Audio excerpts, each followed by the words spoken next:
Hello mga abe, good morning. Saturday morning. Maraming salamat sa mga nanood ng vlog kagabi. Yung tart. So, agenda natin today before we go to work. Before we go for work, pupunta muna tayo sa isang event, Filipino event dito sa Toronto, sa Scarborough. Global Kingdom Ministries Church may be closed today. Take the next left onto Glamorgan Avenue. So yun yung ito yung ating na ngayon, pupuntahan. Hindi yung church, meron kasing tinatawag na Kainan at Kultura Holiday Edition. In 200 meters, turn left onto Kennedy Road. Yan brought to you by Kainan na Inc. No? So panoorin natin mga abe. Medyo ma-snow ngayon -1 degree. Pero makulimlim, that's the weather. Okay mga abe, nandito na ako. Ayan, ang agenda today, makapag-vlog kahit paano para sa akin. Pero yung parang first agenda dito, isama natin si Bobby Alejandro, yung ating kaibigan at kliyente. Para, tawag dito? Para makakonekta rin siya sa mga Filipino communities, no? Ganyan lang naman dito, connecta parang dito sa community ng YouTube.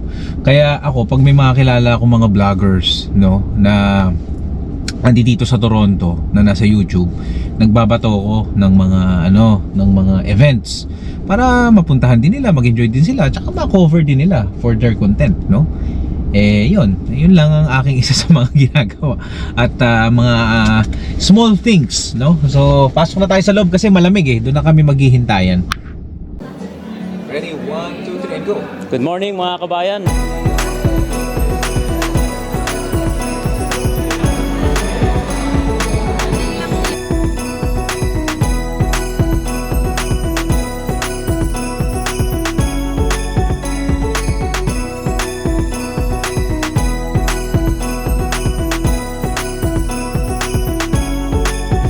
May nahagilap ako yung idol ko si ano ba pagkain natin dyan, Abe? Bilo-bilo from Tommy Peters.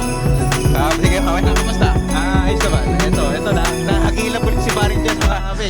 Idol ko yung JDL. Mas idol ko to sa Ito kung gusto nyo manakam, ito papanoorin nyo ito. Okay. Almusal. Dito tayo ngayon sa KNI, sa may Global Kingdom, sa may Markham and Ellesmere. So sa mga kababayan natin dyan na walang gagawin or bakante ngayong araw, halika kayo dito para makisaya, makiconnect ng mga kababayan natin dito sa Toronto.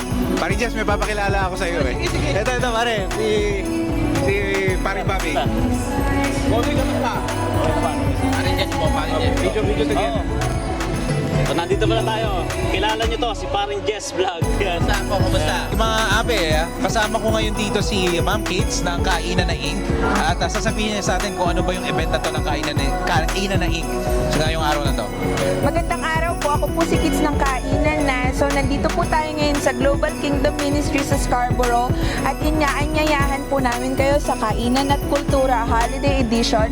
So ngayong araw hanggang bukas magkakaroon po tayo ng buong araw na celebration. May mga performances, may mga workshop kagaya ng parol making, gingerbread man decoration for the kids, and then madami pong mga artisans and local vendors, madaming expect and then bibilhin na para sa Pasko, pamaskong regalo. So pumunta po kayo ngayon. We are open from 11 to 9 today, and then bukas Sunday we are open from 11 to 7. It's gonna be fun. Ito importante para sa akin pag Pasko. Nandito ba si Santa? Of course, nandito siya ngayon from 3 to 5 and then bukas same time. So eto, dyan siya upo mamaya. Okay, yan. Pakita na. Yan. So, tara na kayo, samahan nyo kami dito at magiging maligaya ang Pasko natin pag pumunta tayo dito, di ba? For sure, madaming masasarap na pagkain. Ensaymada, puto bumbong, bibingka, lahat na po nandito, pagkain Pilipino. Okay, thank you so much and congratulations. Salamat po. Salamat sa suporta. Okay mga abe, so tapos na tayo dito sa event ng Kainan na Inc. Na-meet natin itong si Paring Jess Vlog, yung si MJ Eats ng Instagram. Abe, pag napanood yung mga video nun sa Instagram, matutuwa kayo. And natulungan na natin yung kaibigan natin, tsaka yung kliyente natin. Everybody's happy, Kuya JDL's happy. Now, yung another side of Kuya JDL naman, no? So, sa ano naman tayo papasok? Sa part-time natin. Pero dadaan muna tayo ng bahay since na malapit lang. Okay mga abe, salamat po ulit sa panonood. Best regards, Kuya JDL. Bye-bye!